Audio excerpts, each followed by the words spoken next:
And it was kind of a mindset thing. It wasn't me clicking my heels like Dorothy in The Wizard of Oz, and all of a sudden everything was right with the world. And in the difference, I wanted them to know that this came at me and this is the way I dealt with it. And if it provides, again, a little guidance, a little bit of a roadmap, good on me for doing that.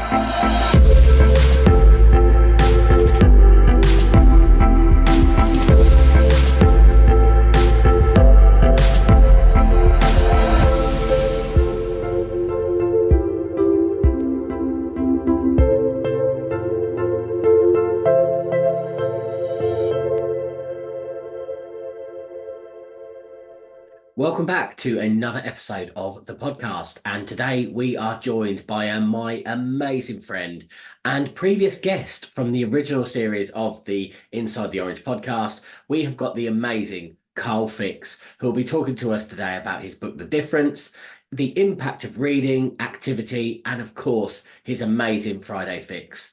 Before that though, if you missed last week's episode, please go back and check out the Inside the Orange playlist. Before that though, here is how you can get in touch with the podcast, find links to us, and how you can have your say. At the Inside the Orange podcast, we're about creating positive change through organisation, reading, activity, nutrition, gratitude, and engagement. And you can follow us on YouTube, Instagram at Inside the Orange, on X at Orange Watts, and the Inside the Orange podcast on Facebook. We want you to reach out and help build the community.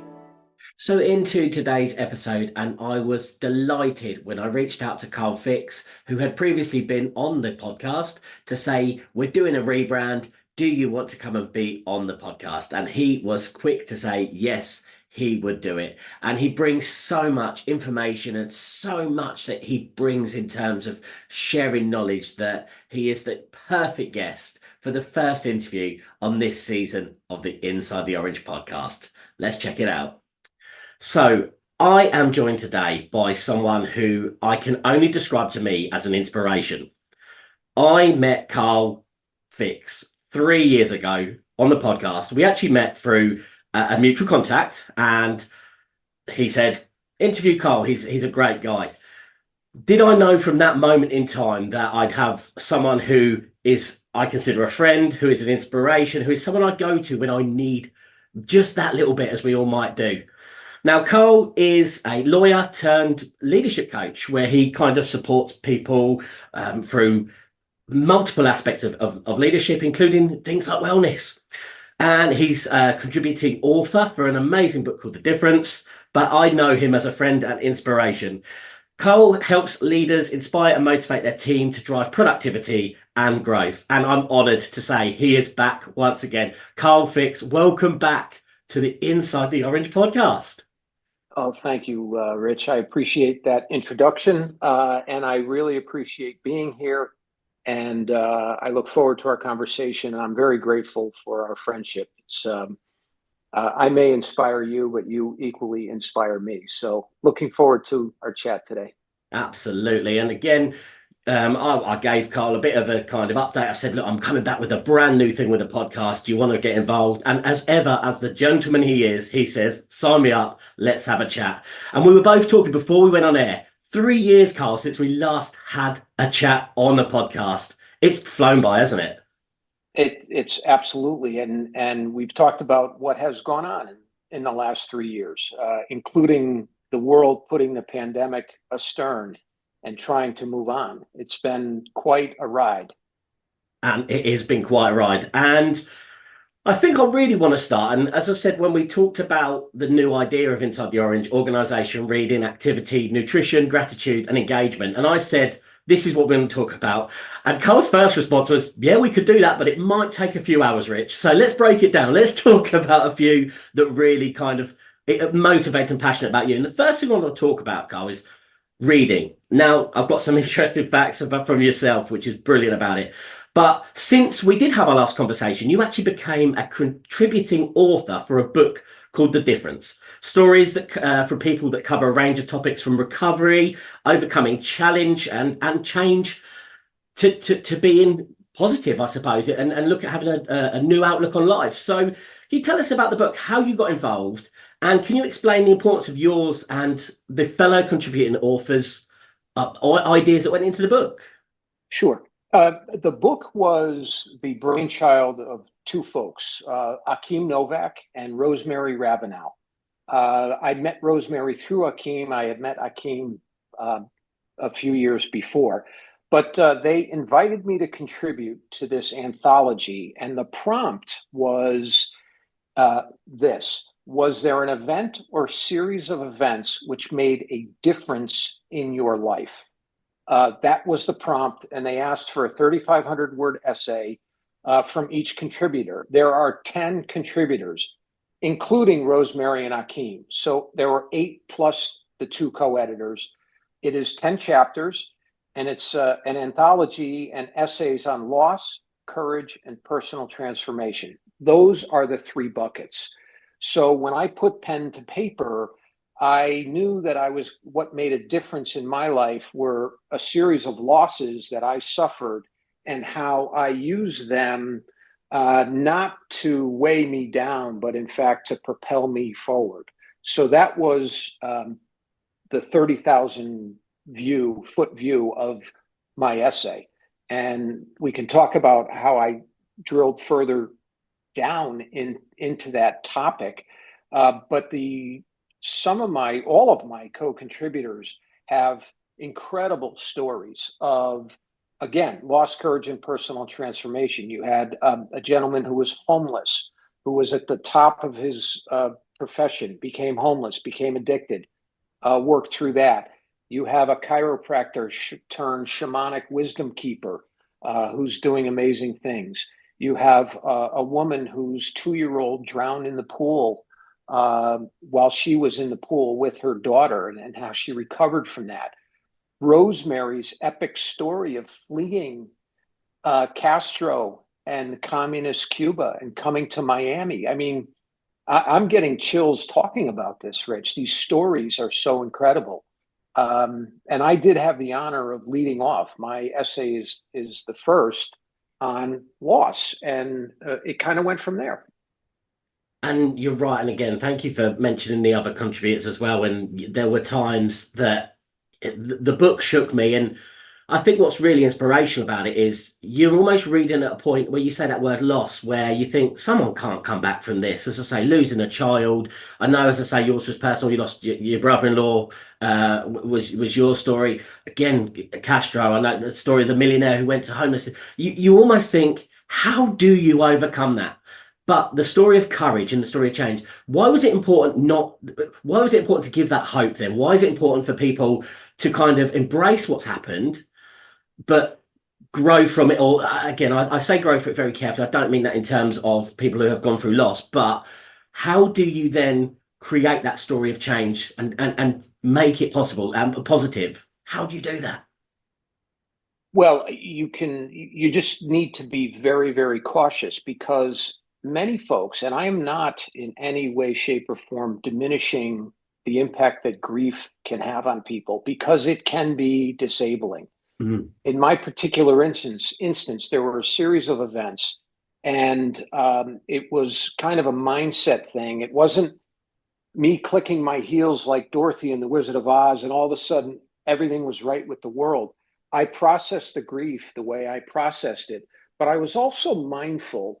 And I just wanted to quote, before I even began my essay, I said, Danish author Isaac Dinesen once said, quote, all sorrows can be born if you tell a story about them. I then went on to say, I hope these stories that I share inspire you, regardless of age or obstacle, to never stop moving, learning, experimenting, exploring, or living. But here's the important part, Rich. I wrote, these are my sorrows, not unlike those experienced by many, and thus not unique. They are simply ones I have embraced and repurposed as the catalyst to step into and onto a new stage. I wanted to be very careful to not make my essay a trauma dump and just say, hey, world, this is what happened to me. Woe is me. I'm the victim here. Because loss, as you know, is a very elastic term. You could suffer a loss that's very personal to you, and somebody from the outside who may not know you and say, hey, what's the big deal? Mm. You know, one of the things I talked about was a bad hip, and my running career really was curbed. Well, that was a big part of my life. So that was a loss to me, not in perhaps the traditional sense of the word. So I was very careful to say, hey, folks, whoever reads this, just know that these are not unique. This is just what came my way, and this is how I dealt with it. Again, I look at chapter 2, Dr. Betsy Gatta. She lost her 2-year-old child. That to me is unfathomable. How would I come back from that? I'm the father of 2 daughters. I don't know. I perhaps would be crippled by that. But when you listen to her story, you'd say, oh, here is a roadmap or a blueprint of what worked for her. And that's really what this book is. It's a blueprint for us contributors to say, hey, this is what we experienced, and here's how we worked through it. And again, it's an amazing point. Again, why I really wanted you to be a guest on the podcast is we talk about that with positive change, but we need to know where we start from sometimes, don't we? That change, like you said, it's not an instant fix. It's not loss happens and a day later everything's fine. There's a process you go through. There's things you go through in your life to get to that positive change, don't you? To get into that sense, you have to go through it. Right. You know, and it's interesting. So a week or two ago would have been the 16th anniversary of losing my father. And I think about my dad a lot. I write about him, and it's all good. When I think about my father, it warms me. It brings me back. So I will say to somebody who has recently lost a parent, listen, let me tell you about my experience. You might think about your father every day, and guess what? That's okay. And that, I think that's liberating to some, because you shouldn't feel bad about thinking about that. I don't feel bad. I'll think of my dad and I'll crack up. I'll text my brother or call my brother and say, hey, I was thinking about dad the other day, and we'll tell a story and we'll laugh. So I will tell folks that I've recently lost a parent, hey, those times you think of them, embrace it, because it will most likely bring you joy. Absolutely. And again, we're going to come up to talk about the Friday Fix in a bit, which I think a few stories you shared of your father, and some of the amazing stories that have helped create the legacy that you continue to kind of live by in that sense. That's brilliant. We also talked before we started about being a parent. Was there any aspect of writing when you did the difference where you were thinking, is this how you would explain it to your daughters, your family? Is that something that was in your mind, or is it something in your work you feel, how would I want my family to see this? Yes, the short answer is yes. I'm constantly aware of the fact that I am a father, and I am modeling behavior, whether it's good behavior or whether it's not so good behavior. And I have caught myself a few times, and this kind of falls under the umbrella of emotional intelligence. And you've got a couple critical parts of that, including self-awareness and self-management. And I have caught myself where I have not acted properly. And I have corrected that conduct because I thought, would I want my daughter to be treated the way I just treated that person? And I wrote about that, and I've talked about it. And in fact, Akim Novak, the co-editor of The Difference, I told him a story once about something I did that was not so nice. And he looked at me, and I told him I corrected it. And he said, can I write about that? And I said, sure. And he did. He wrote an essay about me, something I did with a hotel clerk, where I just was not kind. And I corrected course because I thought of my daughters. And I said, really, Carl, what are you doing here? And I caught myself immediately. And so, yeah, I'm constantly thinking about modeling my behavior.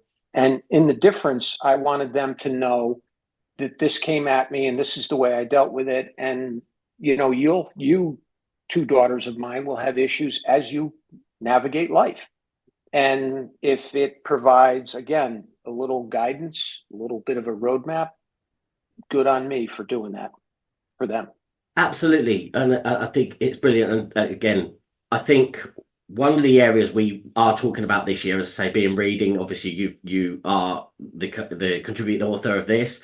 We are going to start the Inside the Orange Book Club, where we are going to start putting some books around. We'd love to put the difference in it. We'd love to share it across the social medias to say, go and have a look at this book. I don't want to give too much away for it because, as I say, I think that the best way for me to describe the difference as a reader was, you want to go on a journey with the people that are writing their essays, I believe. I think you want to see the story. And I think we don't really want to say what kind of happened or where these people went to, but I think it's important that we did know that loss was the kind of starting point for a lot of the story, or for the stories, weren't they? Yes, indeed. And I will also tell you that we did 3 book events, live book events around this book. We did one in Coral Gables, Florida, right outside of Miami. We did one in Brooklyn, New York, and we did one in Hartford, Connecticut. And the reason I tell you that is these rooms, Rich, they had energy. The people that came and listened, and I was at all 3 of them, and we read a little snippet of our essay, and then we had a kind of a Q&A. And the feedback was exceptional. And there was this kind of thank you, because I felt the person speaking, they felt alone. They felt that they were the only one who had experienced this. And I'll share an anecdote. My essay opens where I discuss my brother-in-law who disappeared when he was 57 years old. I was on a call once with a master class, and Akeem was the facilitator. And I talked about that. There was a woman who got very emotional, and she said, my sister disappeared. I'd never met anyone who had a sibling or a family member disappear before. And I said, well, it wasn't my brother, but it was my brother-in-law. It was my wife's brother. So you're not alone. We made that connection because, again, people feel alone, and that we need to address that. And this is one way of doing it. I think that's brilliant. I mean, again, when I was reaching out to you to kind of research, I found out something, an amazing fact about you, how important kind of reading is to you. So you have explained to me that you've read and documented, I will add as well, over 650 books since the turn of the century. So in 25 years, 650 books. How and why is reading this impactful for you? Obviously, as an author, you've done it, but why do you find the reading so impactful?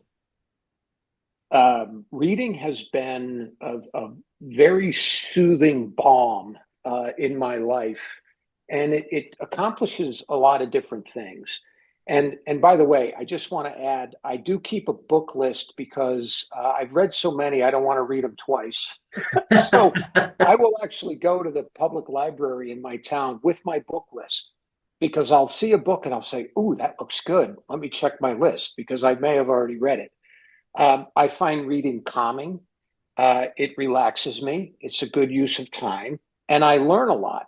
Now, when I practiced law, when you go to court and you're waiting to have your motion heard, there's a lot of downtime.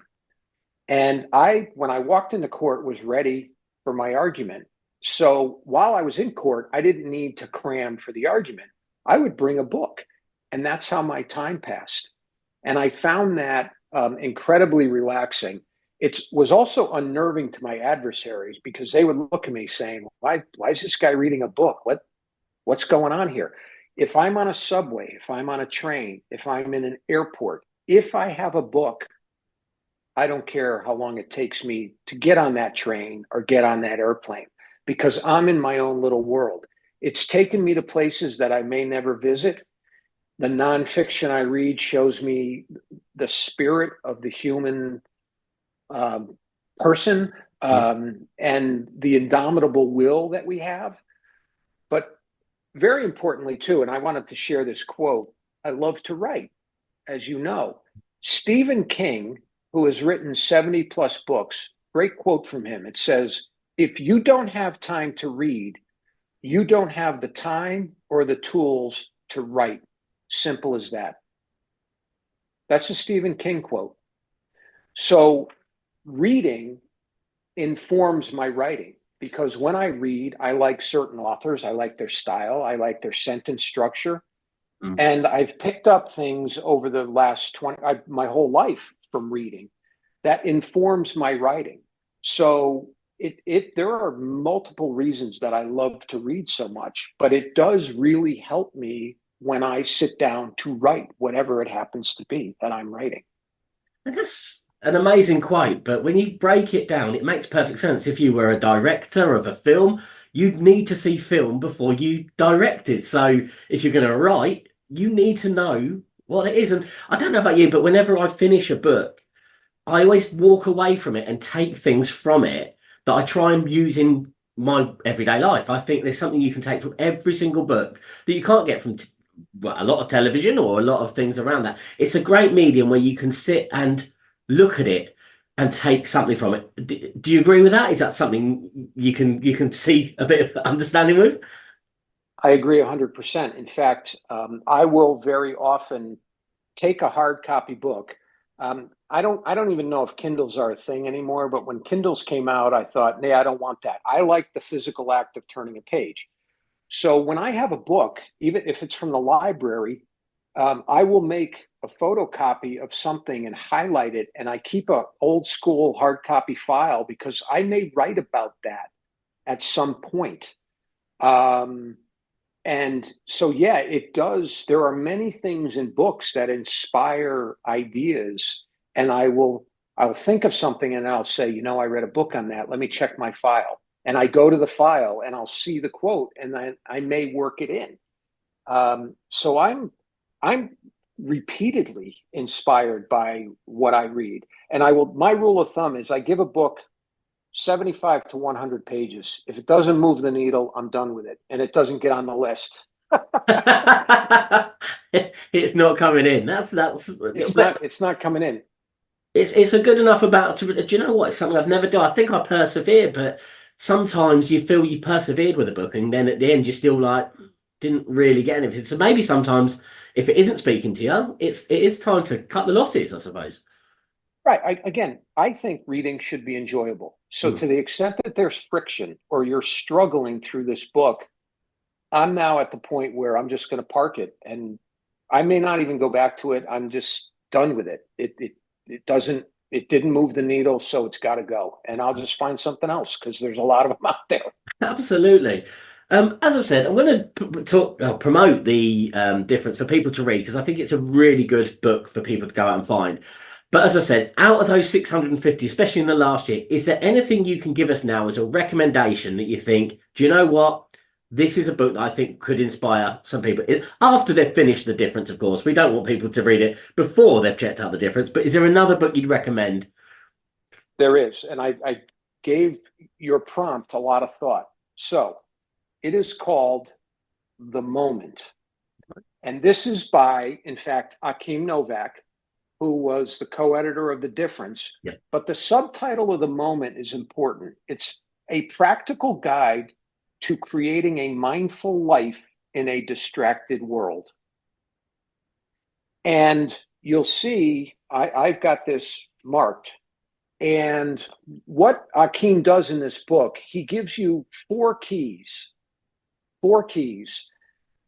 Awaken your senses, crave meaning, find the wave right energy, and make time stand still. Those are four keys to creating this mindful life. And at the end of every key, he gives explorations. That's what he calls them. And it's prompts for you how to, in fact, awaken your senses or how to make time stand still. So I read this book a few years ago, and as you know, we are living in an incredibly distracted world. These things they're a blessing and a curse, as we well know. So the distractions of this, Akim talks about it in The Moment, and I go back to this, and I've pulled excerpts from this, and I'll share one of them. For instance, he says, explore the foreign in your own backyard. Explore the foreign. I happen to belong to, in the town right near me, an Italian club. It was founded about 70 or 80 years ago by Sicilian immigrants. I go there on Friday mornings with a friend, and we have a little espresso, half hour, and we talk. There are guys, retired Sicilian guys, playing cards, speaking Sicilian. I have no idea what they're talking about, but it doesn't matter because they've retained their heritage and their language, and they're fiercely protecting it. I'm enjoying the camaraderie of this, my friend. We sip a little espresso. So that to me, and I wrote about that, was exploring the foreign in my own backyard. This is 10 miles from my house. It's 15 kilometers away. And that's a suggestion. That's an exploration from Akeem in this book. It's called The Moment. And it really is a practical guide. You can use it to creating this mindful life, because mindfulness has nothing but an upside on the health benefits of paying attention to mindfulness.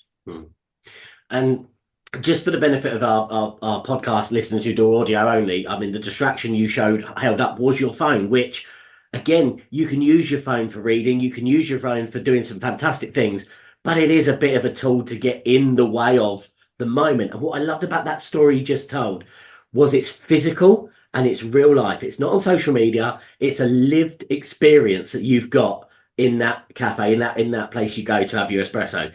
What an amazing thing that you'd miss on your phone, that people sit on their phones in these places and miss what's going on around them. And I've been doing this with my friend for many, many years. And I will tell you, I pivoted out of the law 4 years ago, almost 4 years ago. And I, in all candor, am less busy than I was when I was a very busy trial lawyer. But even when I was practicing law, Rich, I made time for this, because that half hour of just blocking out the world and sitting there with my friend and just talking about everything and nothing at the same time while sipping an espresso was heavenly.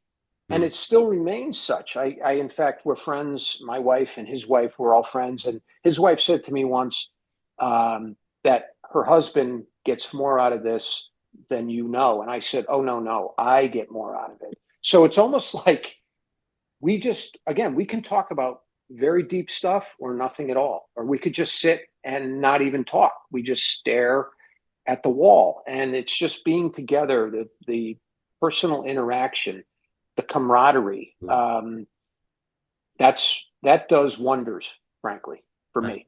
That's brilliant. Well, look, thank you for sharing the book as well. Absolutely amazing. And again, it shows how impactful that reading is, because you're living examples, or finding living examples of how to do it. And that's what, again, when a book speaks to you. As I've said to you before, something that speaks to me that I'm blessed to receive on a Friday through my social media channels is something called the Friday Fix. Now, people, if they've listened to the original podcast we did talk about the Friday Fix.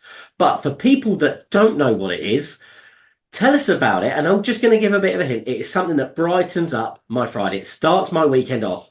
And I've said to you before, Carl, the amount of times I get a little ping, I read the story, and it means something to me in a moment.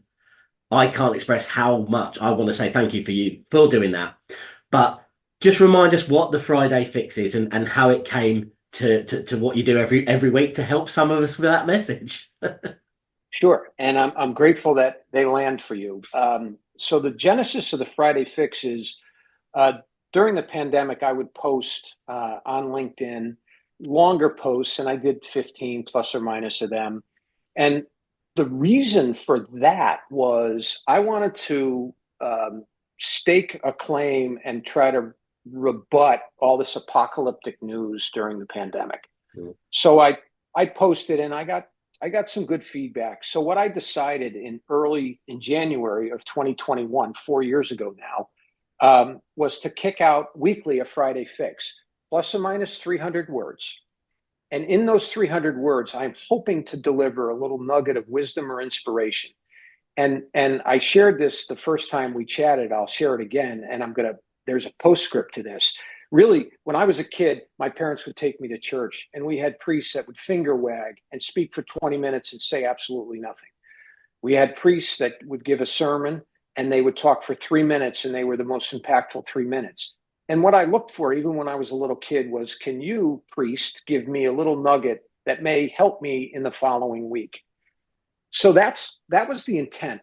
to get in and get out, and maybe share an anecdote with everybody to say, hey, this is a lesson I learned. It might be useful for you. But in the intervening 3 years, my uncle passed away. My cousin eulogized him, and my uncle was mindful of these sermons. And my cousin shared a saying, which I actually wrote about. My uncle used to say, if you don't hit oil in the first 2 minutes, you're just boring. So my uncle, who was a churchgoer, wanted that priest to hit something and hit oil within 2 minutes. And if you don't do it within two, you're just boring. So that's why I kind of tighten up my Friday fixes. I try to get them between 300 to 350 words and just say, this is what happened to me. And I invite you to be curious about it. I have kept track of them, and I do seasons and episodes. We're now on season 5, and this Friday, I believe, will be episode 5. And it's weekly, and we've got 4 seasons, 52 episodes each season under my belt. I've got over 200 of these things, and now I'm cranking through season 5. And I draw inspiration from the silliest things, sometimes serious, sometimes silly, but you never know what will prompt me. And once it does, I'm off and running. Mm. And I think, as I said, there's been so many stories, and again, especially recently for myself, that when I'm looking at trying to identify positive change, and I think we spoke at the beginning, maybe even before recording, that we said we're not experts in the world. We're not white knights. We're not doing all this. But it's sometimes just, you never know, just when that something might hit someone that needs to hear it or see it, or at that moment in their journey. And I think a lot of it I've seen from the last few ones. I think there was one about the maritime lawyers. I think was one of my favorite one recently. Yes. When they were humbled basically by someone they were looking down on, and almost like wasn't they were trying to make them look stupid. Do you want to tell? I'm sorry, I'm putting you on the spot now. Could you tell the maritime Sure. one? It's a fantastic story. Yeah, sure. So I was defending a tugboat company, and there was an accident involving a very large marine buoy. One of the tugboat company's deckhands was my witness. We went in together, and he looked like he had been washed out. He had heavy tattoos. He was unkempt. And these lawyers around the table, who were maritime lawyers, thought that they had the upper hand intellectually on this guy. And I do write that maritime lawyers think they're special. They speak in the old King's English. They use words that regular guys like you and me don't use. So every time they would use or say something to my witness, he would stop them and say, what does that mean? What word did you just use? And they would scoff at him and say, it's a maritime term, as if that settled everything. So at one point, one of the 7 maritime lawyers asked him, did you ever climb on the buoy to maintain it? And he said, no. Why not? And he looked around the room and he looked everyone in the eye. And he said, because it was filled with seagull shit. And then he stopped and he said, that's a maritime term. And he completely and utterly disarmed every one of these lawyers who thought they were intellectually superior to him. The court reporter transcribed what he said, started laughing, stood up and said, we need to take a break. And we had to take a break. And this guy loved to smoke. We went outside. He lit up a cigarette. And I said to him, that was awesome. That was spectacular. And I've never forgotten it. And one of our presidents had a quote that the world is filled with educated derelicts. And that's where I tied it in. I said, the educated derelicts in that room were the lawyers. Mm. Not the witness who might have looked like a derelict. Mm. He knew what was going on, that these guys were claiming to be both morally and intellectually superior to him. And he just dropped them with his answer, his tone, his inflection, his calmness. It was beautiful, Rich. And I've never forgotten it. And it happened almost 30 years ago. It's an incredible story. And again, I think I wrote to you when I saw it and I just said, It just undoes everything that we do when we converse with another human being or we have something with another human being. Why do you want to look the most superior? You know, a conversation's about, but I know it was obviously a conversation happening in the courtroom, but the art of someone else is that you can learn from them, not that you want to show your intellectual muscle to them. Do you know what I mean? Right. And the takeaway for me, among others, was judge people at your own peril, because that's what you're doing. And I'll share this, and this is not I say this to inform, not impress, but when I'm interacting with somebody, whether it's at a bank or at an airport terminal or something, I will immediately ask them how their day is going. Yeah. Because I am interested, but also I want to change that power dynamic. Like, and when I do that, that person immediately relaxes, and there's a more um, fruitful exchange. It's not, again, I'll say checking into a hotel. It's not, I'm not going to demand an upgrade, and I'm not going to do this. I'm not going and I immediately say, so how's your day been? And they look at you cautiously because that's not in the playbook. Like, people aren't supposed to ask me how I'm doing, but they're human beings, Absolutely. and they should be treated as such. Absolutely. Yeah, it's brilliant. And again, please continue with the Friday Fix. And if you don't follow Carl, we will give links to where you can in a bit to find these fantastic things. But that is just one of the stories. And again, every single one has hit me recently and for a long time. But in the most recent weeks, it's just been everything's just been landing in the right time, and it's been fantastic. There is one of the other aspects of the new Inside the Orange focus was activity, and I know that there's fitness in yourself, and you've mentioned a little bit about running and about things that have been in your history, and I say that lightly. Fitness has always been a big part of your life, okay, but you've almost used it into your wellness and what you're doing, and it's also part of a big factor of you. So tell me about the fitness journey, and also you used to run, you don't now run, but that's been a part of your process of changing your exercise, hasn't it? So give us your kind of fitness story. Yeah, so I was always active. I've been active my entire life. A few months ago, I turned 61, and I don't feel 61. I've always been active. I was active as a kid through high school, college, law school. Then I started practicing law. And for 5 years, Rich, I did nothing except work, work, work, work, work, work. And I realized that was not sustainable. I needed to get back into it. So I began to embed a fitness component in my daily and weekly activities. And what that's allowed me to do is to just show up in a better frame of mind for everybody that I encounter, whether it is my spouse, whether it is my children, my colleagues, my fellow employees, my clients, whoever. I just show up as a better person. Mm. It equips me for the day and what comes at me. But more importantly, I do it because I want to continue to be around for my daughters and their families and to continue to make memories with them. Mm. For instance, when my daughter graduated from high school in 2023, she wanted to go to Universal Studios in Orlando, Florida. She and I went for a few days. We walked over 10 miles a day in those parks. Now, I'm grateful that I was able to afford going there with my daughter, but equally grateful that I was able to walk 10 miles every day with my daughter. Those are the kind of memories, and she still talks about it. And those are memories that will stay with us for the rest of our lives, that we did that. I do have a bad hip, but I will run against doctor's orders, against medical advice. I'll do it. But I'll run with my older daughter, and we're creating memories. Like, I am able to run 3 miles with my older daughter.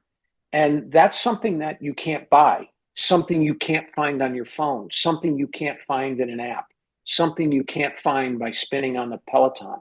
So it's really about, I want to be here to make memories and to see my children grow and prosper, and hopefully see their children grow and prosper. So while it is selfish, there are other reasons for it. Mm. And do you know what? I apologize because I thought I think from our last conversation, I think that running had to stop, but you've had to limit the running from your injury previously. Is that what's happened? It's basically stopped. I will run maybe once or twice a year. That's it. Mm. My predominant exercise is the bike. But again, when I want to just bring on a little extra pain, I'll run, and my hip will hurt. But again, it's a chance to do something with my daughter. My older daughter and we take spin classes when we're together. That's something we can do. Um, but again, I don't want to be that person in the chair who can't get up and go to Universal and run around the parks for 10 hours at Mm. 10 miles a day. I want Yeah. to be able to do that. And again, you've made such an amazing point there with,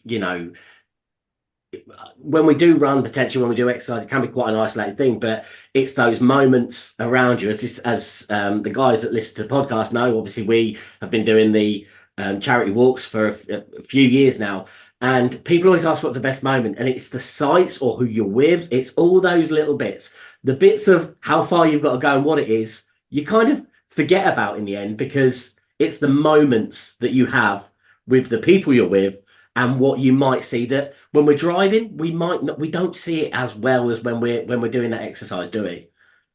No. And I mean, I think about your stadium tour that you did last year. I mean, there's undoubtedly what you experienced during that stadium tour, which was incredible. You could fill a book, Yeah. and maybe you will someday.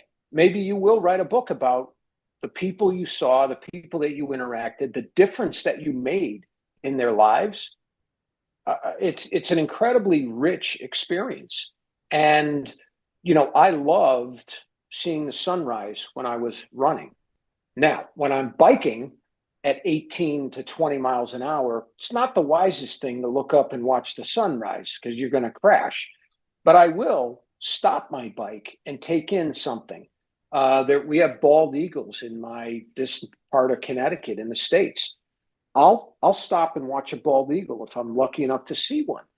Mm. Um, I didn't do that 20 years ago. It was go, go, go. I needed to get my time. I needed to write down. I rode 18 miles and I averaged 20 miles an hour. Now, if I see something like that, I'm stopping because again, you can't get that in an app. No, You know, Chat GPT may generate the picture of a bald eagle, but it's not like seeing a live one. no, and So, yeah. the experiences you had in your stadium tour have to be, a limitless, bottomless pit of inspiration for you. Mm. No, it has. It's very kind of you to say. And again, you have been a great supporter of everything I do, even if it's just that little motivation. And again, even the years before when I was doing the longer ones, you were the one. You changed a lot of my mentality. I remember the message. I've told you about this before. That I remember one of my walks when I was doing 30 miles every month, and I got to 20 miles one day, and I put a massive apology out, and I said, guys. I've only done 20 miles today. I'm so sorry. I'll do the rest tomorrow. I'll pick it up. I'll make sure it's done. And you messaged me and you went, Rich, what do you mean you've only done 20 miles? You've just took 20 miles out that day. That's the way you're focusing. And with that, you literally changed my mindset about how to focus on what come out of it. And when people have said that to me now, I've only walked 6 miles. Don't ever say I've only done. You've done that against everything else that's telling you in the world not to bother today. And again, I want to say a massive thank you again for giving me that moment to just reset that thinking that just changed my whole mindset. Yeah, I mean, it's Dan Sullivan's book, The Gap in the Gain. Instead of seeing that yawning gap that's in front of you, turn around and see how far you've come. I find it a very powerful mindset shift. And it only leads to positivity. I did write about in 2023, I attempted to run a marathon. Attempted is the key word. I hadn't run one since 2014. I ran 20 miles, Rich, and I had to stop. I could not run the last 10 kilometers, the last 6.2 miles. I wrote about that and I wrote about the gap and the gain. A younger Carl would have beat himself up and said, you didn't make it, dude. You didn't make it. But those 20 miles, what came out of that weekend, we saw some old friends. We had wonderful dinners, spent time with our daughter. And oh, by the way, I ran the farthest I had run in 9 years. That to me was a gain. The 6.2 miles, And by the way, that's the only marathon, and I've run 27 of them. And again, I say that to inform, not to impress. Out of this would have been marathon 28. It's the only one I didn't finish, but I didn't beat myself up like a younger Carl would have. I said, wow, look at how far, look at what you gained that weekend. There were some good stories that came out of that. I conversed with my fellow runners. It was the Marine Corps Marathon. I wore a picture. We have a nephew who passed away. He fought in Iraq. He was a U.S. Marine. I wore his picture. The world saw a picture of my nephew. That's a gain. Excuse me. That's a gain. So there was nothing. Yeah, I technically did not finish. I had to stop at 20 miles, but I gained so much out of those 20. And again, I never would have done that 20 years ago. I would have beaten myself up mercilessly. So there's no upside to that. Yeah, it's immense. Do you think, I was going to ask you about misconceptions, but do you feel that that might be the biggest misconception with getting active, is that we focus on the miles, we focus on the numbers, we don't focus on the impact of what it does, or who you're sharing it with, or what it can do for your own self? Is that a fair statement to make? Is that a misconception we do? It is a misconception. And that kind of dovetails on another one, and that is it's all or nothing. And believe me, when I was younger, it was all or nothing. And it need not be all or nothing. You know, I presented last week. I did a wellness webinar for the Chicago Bar Association. And one of the questions is, well, what if somebody gets into a groove for 2 or 3 months and then because of work or personal family life has to stop? And I said, well, don't beat yourself up about it. It doesn't have to be all or nothing. Attend to what you have to attend to and then just get back into it. And if it has to be slower, then it's slower. When I got back into it after 5 years of practicing law, I could not run 1 mile. But I trained for the New York City Marathon, and it took me 26 weeks of training. I read a book. This is how it was done. I followed the book. But when I started, I could not run a mile. And that was hard because I was so athletic as a younger man. But it's not all, it need not be all or nothing. 15 minutes of activity is better than none. You know, and I have a quote in some of my presentations, something I read in Runner's World. A guy who was a multi-pack-a-day smoker started running. And he said, you know, as slow as I am, I'm faster than the couch. It's a true statement. You can't argue with it, can you? You can't. I mean, you are out there doing what you're doing. And I commend people that just get out there, but don't beat yourself up. Go easier on yourself. Have some grace with yourself that, you know, you may not be able to win the London Marathon within the first year of starting to run, but someday you may finish the London Marathon. And what an accomplishment that would be. But it doesn't have to be a race where you get a medal. If you're out with a friend, you see a sunrise, you see a sunset, you see whatever. These are just experiences that enrich our lives. And I think that leads us beautifully into a poem that you sent me, which talks about, it's only a small, the name of the poem obviously we'll come to in a minute, but the idea of where it comes from is the smallest part of what's written about a human being, I suppose. I'm just going to tease it because I want you to describe it and talk about it. But it's a poem called The Dash. And I want you to explain what I mean, but it's that little bit in the middle that I want you to kind of explain to people. And I think what yours is so inspirational and explained everything what you've gone through today. So please tell us about The Dash. Amazing.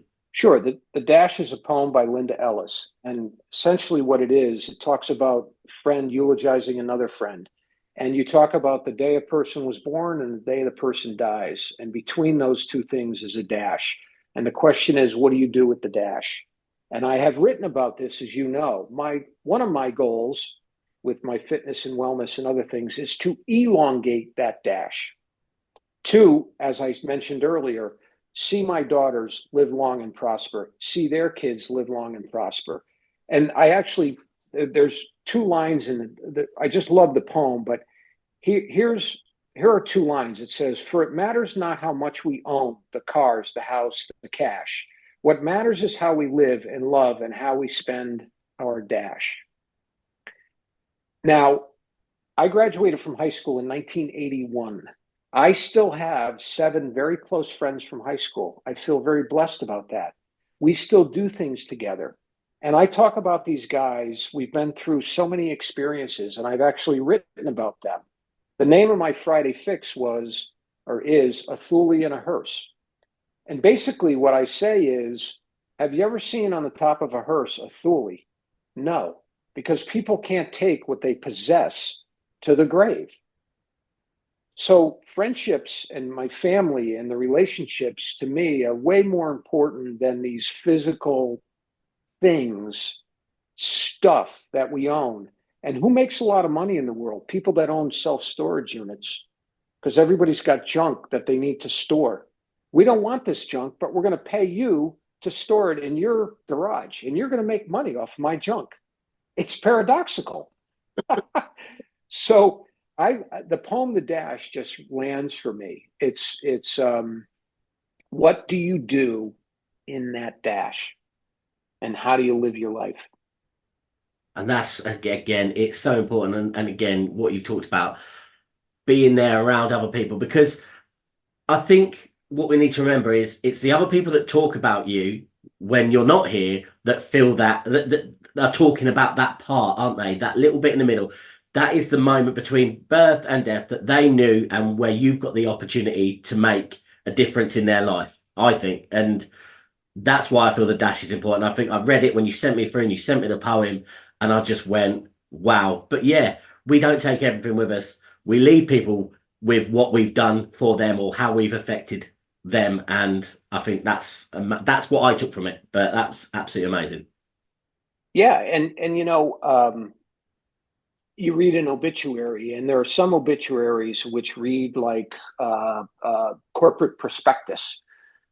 That family, and they have the right to do that, they want to tell the world about what a corporate success this man or woman was. And you're reading it and you're thinking, oh, okay, wow, that's lofty, that's good. And there are times where I think, well, if I had to write my own, what would it be? Mm. Did I touch somebody's life? Not did I win a court case? Because really, and that's why I do the Friday Fix. Is it an ego tug?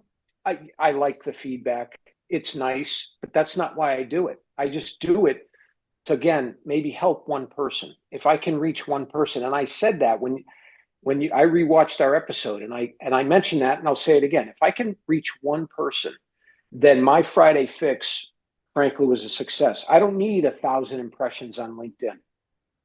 I need one if that resonates and lands for somebody. Absolutely. And I'll continue to tell you, yes, it does, because as I say, it's something that I look forward to the point that there isn't, obviously, I'm UK based, Carl's in the US.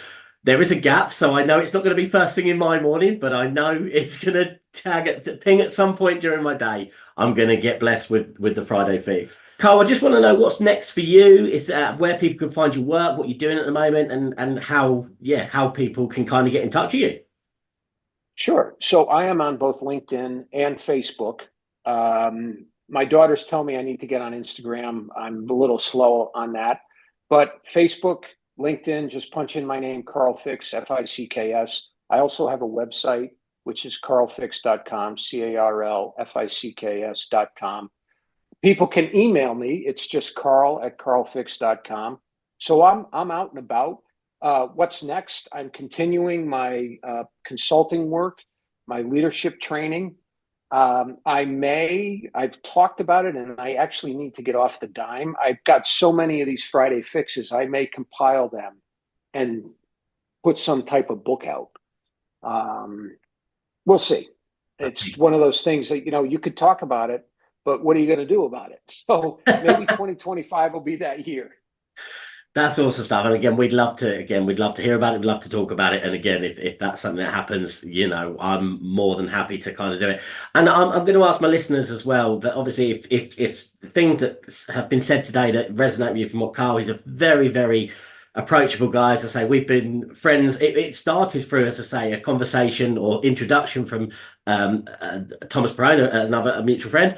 And we've just enjoyed that friendship ever since. And Carl's been so open with what I've needed from him. So I'm encouraging listeners, if you do reach out to Carl and you want to mention the podcast, and it will show Carl how you've got it. And I'm sure he will engage, because that's what all we're asking from guests this year. If people have found you through us, please engage with him. And Carl, I absolutely know you will, because that's everything that you're about. Well, thank you, Rich. And if somebody reaches out to me, I will respond. I am not the King of England. You now have a king, right? That's right. Yeah. I am definitely not the King of England. I will respond. And I just enjoy connecting with people there, because I learn something from everybody I interact with. I am definitely not one of those maritime lawyers in that room that I spoke of earlier. I learn something from everybody. That's why my ears are always open, as are my eyes. I listen and I learn. And I look forward to engaging with any of or many of your guests or folks in your community.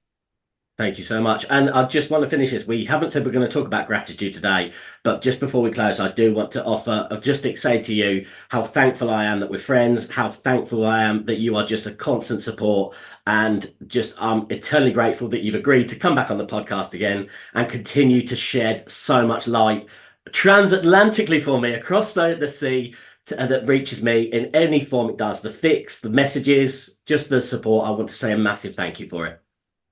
Well, likewise, it runs both ways, and I feel the same. So thank you. So thanks for listening to today's episode with the amazingly inspiring Carl Ficks. Don't forget, how you can reach Carl Ficks will be in the show notes and description. So please make sure you have a look at that, as well as aspects of what he has discussed in today's episode. We will be back next week with another past guest who we're bringing into the new season for the podcast, who will be talking about organisation amongst other things. The amazing Chris Webb joins us next week. We'll be talking about so much stuff. I cannot wait to bring you that. As ever, though, we will be back next week at 5 p.m. for the launch of the podcast episode. Until then, you can get in touch with us. The links to how you can do that are coming up right now. As ever, guys, we thank you so much for listening. So goodbye and take care. At the Inside the Orange podcast, we're about creating positive change through organisation, reading, activity, nutrition, gratitude and engagement. And you can follow us on YouTube, Instagram at Inside the Orange, on X at Orange Watts, and the Inside the Orange podcast on Facebook. We want you to reach out and help build the community.